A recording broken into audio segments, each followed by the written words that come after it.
Hello dear friends, welcome to the Infinity Learn. Dear friends, आज हम grade 10 science का 10th chapter disaster management के बारे में यहाँ पर डिस्कस कर रहे हैं। डियर फ्रेंड्स, इस सेशन में आज हम डिजास्टर के बारे में देखेंगे, डिजास्टर की डेफिनेशन देखेंगे, राइट। और उसके बाद हम डिजास्टर की टाइप देखेंगे। उसके बाद कुछ मेन एरियाज होते हैं, ठीक है। तो डिजास्टर का इफेक्ट उस मेन एरियाज पर क्या होता है वो भी हम यहाँ पर डिस्कस करने वाले हैं। तो चलिए बच्चों, स्टार्ट करते हैं हमारे इस सेशन को। सबसे पहले देखते हैं कि डिजास्टर होता क्या है। सो डियर फ्रेंड्स, आप सभी को पता होगा disaster is defined as the sudden event that leads to the huge loss of life and property.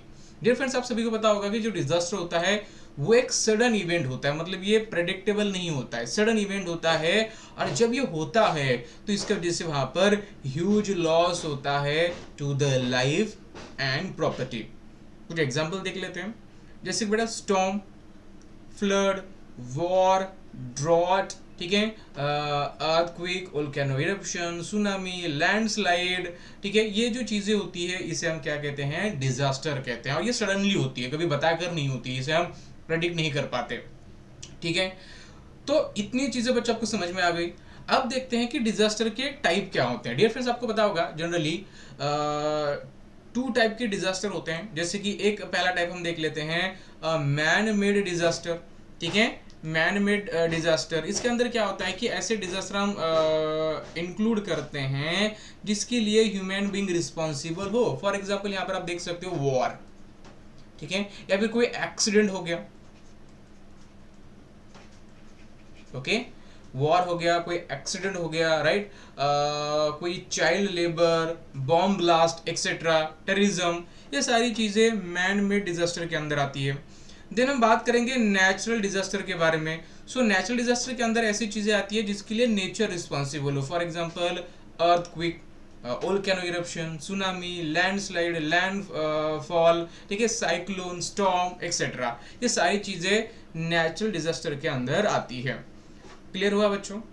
चलो अब देखते हैं कि कुछ यहाँ पर डिजास्टर दिए हुए हैं, उनके इफेक्ट क्या होते हैं वो हम यहाँ पर देखने वाले हैं। जैसे कि फ्लड, आपको पता है बच्चों, जब भी फ्लड आता है उसके वजह से बच्चों जो बिल्डिंग्स वगैरह होती है, ब्रिजेस होते हैं, वो कोलैप्स हो जाते हैं, ठीक है। जो कोस्टल विलेजेस होते हैं वहां पर फ्लड आ जाता है, राइट। और इसके वजह से क्या हो जाता है, shortage of the food and shortage of the drinking water, ऐसी सिचुएशन क्रिएट होती है। देन बात करेंगे अर्थक्वेक के बारे में।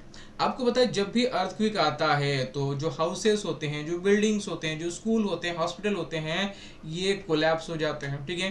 क्रैक डेवलप होने लगते हैं रोड के ऊपर, राइट, बिल्डिंग्स पर। ये चीज़ भी आपको यहाँ पर याद रखनी है। देन बात करते हैं फॉरेस्ट फायर के बारे में। अब फॉरेस्ट जो फायर होती है ना, अब ये दो रीजन से हो सकती है, ये नेचुरल भी हो सकती है और मैन मेड भी हो सकती है। और जब भी फॉरेस्ट फायर लगती है तो जो बायोडाइवर्सिटी होती है ना, इसको सबसे ज़्यादा नुकसान होता है, राइट। जो एनिमल होते हैं, जो प्लांट होते हैं फॉरेस्ट के अंदर, वो एक्सटिंक्ट हो जाते हैं, ठीक है, मतलब वो डिस्ट्रॉय हो जाते हैं पूरी तरीके से। और जो फॉरेस्ट कवर होती है वो भी वहाँ पर रिड्यूस हो जाती है, और पॉल्यूशन की वजह से ग्लोबल वार्मिंग का भी खतरा वहाँ पर बढ़ जाता है। तो ये कुछ इफेक्ट हैं फ्लड के, अर्थक्वेक के और फॉरेस्ट फायर के। अब डियर फ्रेंड्स, यहाँ पर मैंने कहा था कि कुछ एरियाज होते हैं वहां पर क्या होता है, इन चीजों का इफेक्ट हमें देखने को मिलता है। तो यहाँ पर देखो बच्चों, सबसे पहला एरिया हम देखने वाले दैट इज द इकोनॉमिक। अब डियर फ्रेंड्स, आपको पता है कि जब भी कोई डिजास्टर होता है तो उसका डायरेक्टली इफेक्ट जो होता है, डायरेक्टली या फिर इनडायरेक्टली, वो इकोनॉमी पर होता है। देखते हैं कैसे। देखो बच्चों, the sudden increase in a fund expenditure. आपको पता है जब भी कोई डिजास्टर होता है तो फंड एक्सपेंडिचर में सडनली एक आपको इंक्रीज देखने को मिलता है, ठीक है, कि गवर्नमेंट को यहाँ पर ढेर सारा पैसा खर्चा करना पड़ता है, राइट, लोगों के रेस्क्यू ऑपरेशन के लिए, राइट, लोगों के रिहेबिलिटेशन के लिए, इस तरीके से, ठीक है। और वहाँ पर जो फंड होता है ना, उसमें भी शॉर्टेज आने लगता है, क्योंकि गवर्नमेंट कितना खर्चा कर सकती है, ठीक है, उसका भी एक लिमिट होगा ना। तो फिर आपको पता होगा इसके वजह से क्या होगा कि जो अदर सेक्टर होते हैं वहाँ पर डेवलपमेंट नहीं हो पाता, ठीक है। जो प्रोडक्टिविटी होती है वो डेवलप नहीं हो पाती, इंक्रीज नहीं हो पाती, ठीक है। तो इसके वजह से क्या होता है, जो हमारा इसका जो मेन इम्पैक्ट होता है वो इकोनॉमी पर हमें देखने को मिलता है। देन सोशल भी चीज़ें आपको पता होगी, जैसे कि यार जो लोग होते हैं वो बहुत बुरी तरीके से सफ़र होते हैं डिजास्टर के अंदर, राइट। आपको पता होगा जो लोग होते हैं वो लगभग सारी चीज़ें वो खो चुके होते हैं, राइट। कोई अपने पेरेंट्स को, कोई अपने बेटे को, कोई अपने वाइफ को, कोई अपने फ्रेंड को, ठीक है, वहाँ पर खो चुका होता है। और ऐसा सिचुएशन में ना वो स्ट्रेस को फील करता है, राइट। वो फिर क्राइम वहाँ पर कमिट करता है, क्योंकि अगर एक बार दिमाग घूम गया तो वो क्राइम भी कर सकता है। फिर लोगों के पास अगर खाने के लिए कुछ नहीं होगा तो वहाँ पर थेफ्ट, जो चोरी वगैरह होती है वो इंक्रीज हो जाती है। तो इस तरीके से एक सोशल इम्पैक्ट भी हमें वहाँ पर डिजास्टर का देखने को मिलता है। देन बात करेंगे इन्वायरमेंट के ऊपर क्या होता है। आपको पता है बच्चों, क्या होता है बच्चों, कि जब आपको पता है जब भी कोई डिजास्टर होता है तो drawing out of water resources, इसकी वजह से क्या होता है बच्चों, जो वाटर रिसोर्सेज होते हैं वो ड्राई आउट हो जाते हैं, ठीक है। वाटर जो होता है वो कंटेमिनेटेड हो जाता है, ठीक है। वाटर कंटेमिनेटेड हो जाता है, ठीक है। वाटर पोल्यूशन वहाँ पर हो जाता है, ठीक है। और कई सारी चीज़ें आपने देखी होगी कि जो ह्यूमन बॉडी होती है, राइट, या फिर एनिमल की जो बॉडी होती है वो डिकम्पोज होना स्टार्ट होती है, ओके। क्योंकि वहाँ पर कोई सही से इन चीज़ों को हैंडल करने वाला नहीं होता है। तो ये मतलब एक इन्वायरमेंट पर एक बैड इफेक्ट वहाँ पर हमें देखने को मिलता है। देन बात करते हैं एडमिनिस्ट्रेटिव प्रोफेशनल की। डियर फ्रेंड्स, आपको पता होगा कि जब भी कोई डिजास्टर होता है तो लोगों की हेल्प करना, लोगों को रेस्क्यू करना, राइट, लोगों को वहाँ पर चीज़ें मुहैया करना, राइट, लोगों को वहाँ पर मेडिकल फैसिलिटी प्रोवाइड करना, लोगों को रेस्क्यू करना, इन सब की जो जिम्मेदारी होती है ना वो मेन चीज़ होती है सरकार की। और सरकार के अंडर ही आते हैं हमारे एडमिनिस्ट्रेटिव प्रोफेशनल। अब क्या होता है बच्चों, जो प्रोफेशनल होते हैं, जो वर्कर होते हैं, उनके ऊपर स्ट्रेस बढ़ता है, क्योंकि वो उनके मतलब ये एक दिन में कितना काम कर सकते हैं, उनके लिए भी कोई लिमिट होगी ना। तो उनके ऊपर स्ट्रेस बढ़ता है, ठीक है। अगर रोड सिस्टम, ब्रिजेस अगर कोलैप्स हो जाए तो ट्रांसपोर्ट सिस्टम पूरी तरीके से कोलैप्स हो जाती है। तो ऐसा सिचुएशन में जो विक्टिम होते हैं उनको हॉस्पिटल तक लेके जाना एक चैलेंज बनता है, ओके। देन बेटा शॉर्टेज ऑफ द फैसिलिटीज़, मतलब जो फैसिलिटीज़ होती है उनका शॉर्टेज वहाँ पर क्रिएट होता है। जैसे कि आपको खाना नहीं मिलेगा, राइट, आपको वहाँ पर मेडिसिन नहीं मिलेगी, आपको ट्रीटमेंट नहीं मिल पाएगी, राइट, एक्सेट्रा। तो इसका मतलब कहीं ना कहीं जो एडमिनिस्ट्रेटिव प्रोफेशन होते हैं उनके ऊपर एक स्ट्रेस बढ़ता है और ये चीज़ हमें देखने को मिलती है। अब पॉलिटिकल की बात करते हैं।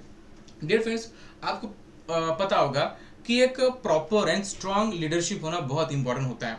अगर प्रॉपर एंड स्ट्रांग अगर लीडरशिप है, आपके यहाँ कोई लीडर है, तो यार आपके सारे काम हो जाएंगे, अदरवाइज आपके काम नहीं होंगे। इसलिए बेटा गवर्नमेंट से जो कॉम्पनसेशन मिलता है वो आपको दिया जाता है, वो जल्दी से जल्दी आप तक पहुँचाने के लिए बच्चों एक स्ट्रांग लीडरशिप होना बहुत इंपॉर्टेंट होता है। तो ऐसे सिचुएशन में स्ट्रांग लीडरशिप बहुत इंपॉर्टेंट होती है। देन बच्चों बात करते हैं यहाँ पर मेडिकल के बारे में। डियर फ्रेंड्स, आपको पता ही होगा, ठीक है, कि जब भी कोई डिजास्टर होता है ऐसे सिचुएशन में आपको वहाँ पर इंजरीज देखने को मिलती है, राइट। लोग जो होते हैं वो इमोशनल या फिर मेंटल स्ट्रेस में होते हैं, ठीक है। इंक्रीज इन एपिडेमिक्स, मतलब जो रोग वगैरह होते हैं वो स्प्रेड होना स्टार्ट होते हैं, डिसीज स्प्रेड होना स्टार्ट होते हैं, ठीक है। विक्टिम की डेथ भी हो जाती है। तो ऐसा सिचुएशन में क्या होता है बच्चों, कि जो मेडिकल फैसिलिटीज़ होती है, जो डॉक्टर्स होते हैं, राइट, उनके ऊपर स्ट्रेस बढ़ता है, राइट, उनको सारी चीज़ें हैंडल करनी पड़ती है एट अ टाइम। तो इसकी वजह से कहीं ना कहीं उनके ऊपर भी स्ट्रेस बढ़ता है और हर किसी को ये फैसिलिटीज़ वहाँ पर नहीं मिल पाती है, ठीक है। तो ये चीज़ आपको यहाँ पर याद रखनी है। तो बच्चों ये था आज का हमारा सेशन, राइट। लेकिन उससे पहले एक और चीज़ हमें यहाँ पर देखनी है, ठीक है, ठीक है। इसके अंदर एक चीज़ है बेटा, nature and scope of disaster. अब nature and scope of disaster का मतलब क्या होता है, इसके अंदर आपको कुछ पॉइंट दिए, ये पॉइंट बहुत इंपॉर्टेंट है, राइट। मतलब डिजास्टर से पहले और डिजास्टर के बाद, ठीक है, कैसे नेचर होता है, क्या स्कोप होता है, वो हमें यहाँ पर याद रखना है। पहला होता है बच्चों प्री डिजास्टर फेज, मतलब क्या है, डिजास्टर होने से पहले, ठीक है। डिजास्टर होने से पहले जिसे हम कहते हैं प्री डिजास्टर फेज। इसका मतलब डिजास्टर अगर हुआ तो कम से कम लॉस हो, ठीक है, ऐसा हमें प्लान होना चाहिए, ऐसा हमारे पास सिस्टम होना चाहिए जो हम प्री डिजास्टर के फेज में आता है। देन होता है वार्निंग फेज। देखो यार, जब भी आपको लगता है कि डिजास्टर आप बहुत नज़दीक है, राइट, जैसे कि स्टॉर्म हो गया, जैसे कि फ्लड हो गया, तो ऐसे सिचुएशन में लोगों को वार्न करना, ठीक है। लोगों को अलर्ट करना ये बहुत इंपॉर्टेंट काम होता है गवर्नमेंट का या फिर जो लोकल अथॉरिटीज होती है उनका, तो ये वार्निंग फेज में आता है। अब बच्चों मान लीजिए चलो यार डिजास्टर हो गया, तो सबसे पहला स्टेप होता है इमरजेंसी फेज, मतलब लोगों को वहां पर रेस्क्यू करना, और इसी फेज में हम क्या कर सकते हैं, मैक्सिमम लोगों की जान बचा सकते हैं। ठीक है। उसके बाद आता है बच्चों रिहेबिलिटेशन फेज। अभी लोगों को रेस्क्यू कर लिया, उसके बाद बच्चों रिहेबिलिटेशन फेज आता है, मतलब जो भी डेब्रीज है, ठीक है, रोड जो ब्लॉक है, इसे सारी चीजें क्लियर करवाई जाए। ठीक है। देन रिकवरी फेज आता है, और रिकवरी के बाद आता है रिकंस्ट्रक्शन फेज, मतलब जो स्कूल वगैरह बिल्डिंग्स वगैरह इसे कंस्ट्रक्ट करना, जो भी चीज़ें वहाँ पर डैमेज हुए उसे रिपेयर करना, ये इसके अंदर आता है। तो ये कुछ चीज़ें आपको यहाँ पर याद रखनी है, और नेक्स्ट सेशन में हम इन सारी चीज़ों के बारे में डिस्कस करने वाले हैं। तो चलो बच्चों, thank you so much to join this session. मिलेंगे नेक्स्ट वीडियो में, तब तक बच्चों गुड बाय।